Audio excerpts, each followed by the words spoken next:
Welcome back, guys. Automotive Inc. If you guys didn't see the news today, then this may be something very cool. Maybe not. Maybe it's a bunch of BS. I guess we'll find out. Make sure you smash the subscribe button. Helps the small channel out. Thumbs up and notification bell. So I was one of the first channels that actually broke the news that GM and Allison were cutting ties. They were separating their ways. Why? Well, it was a contractual thing that expired anyway, but there was a stint where GM was going to have to produce trucks without the Allison badging on the 10L1000. Of course, the previous generation 6-speed was an Allison transmission. It was an Allison-branded transmission, and Allison did have input on making it. However, after all these years, Allison and GM decided that the contract was over and they were going their own different ways. Why? Was it a quality control issue? Was it a contractual thing? Was it money? Well, I think after a lot of that news broke and other channels broke it, I think GM started to sweat a little bit. And so they've announced that GM and Allison are going to continue their branding agreement. What does that mean? What does that mean? Is it a big deal? Well, it would have if it's actually an Allison transmission. So the 10L1000 was completely developed by GM. It was nothing to do with Allison and had nothing to do with Ford. Not to be confused with the 10-speed and the half-ton or the SUV market. That was a joint venture between the two. And no, they're not anywhere close to each other. The 10-speed torque shift in the HD trucks and the Allison 10-speed or the 10L1000 are completely different animals from those. So this new branding comes out, and so now GM no longer has to remove the remaining inventory badging.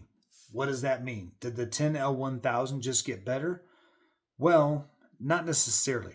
And here's what I'll say, guys. The 10L1000 in Kong, it was an excellent transmission, had no problems. That truck's over 100,000 now.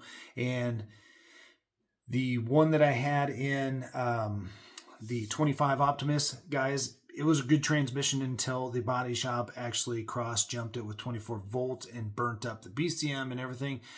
If you fry a TCM, a transmission control module, it can cause a lot of problems with shifting. After that, I did have a transmission shudder. So was it this valve issue, this valve body issue? Was it something like that? We'll never know because I dumped the truck. I couldn't handle it. The truck itself was exceptional.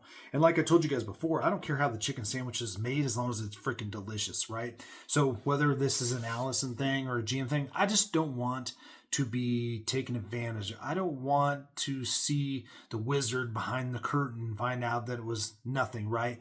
I want to know it's a real thing. So if it's going to be an Allison transmission, I want to know Allison put their 2 cents into it. I want to know that Allison put their name on it, not a badge on the hood. And right now, this agreement basically shows that Allison is just allowing to put the badges back on the hood.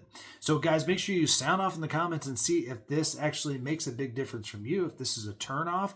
Now it seems almost like, again, what's the point? GM, you already broke the news to us. So guys, sound off in the comments. Let me know if this would be a deciding factor to you on the 10L1000. I honestly believe if GM can get the issue figured out, and these guys at Next Gen and everybody else, they've already found a way to basically fix the bug. GM, go pay these guys for their patent if they're willing to sell it and make your transmission bulletproof, or get these guys involved, hire them on your team or whatever to do it. So that way we can lock up this 10L1000. And actually, after that, if it's just as good as the chicken sandwich I was talking about, then I don't need the Allison badge. But to bring Allison back at this point, I think it's purely a marketing ploy to bring back that warm, fuzzy feeling that people might have from seeing the Allison badges and that haven't seen the information out there about the transmission concerns or the fact that it wasn't actually an Allison transmission to begin with. So you can put lipstick on a pig, it's still a pig. So as always, guys, appreciate you guys to be here. Make sure you sound off in the comments. Catch you on the next one.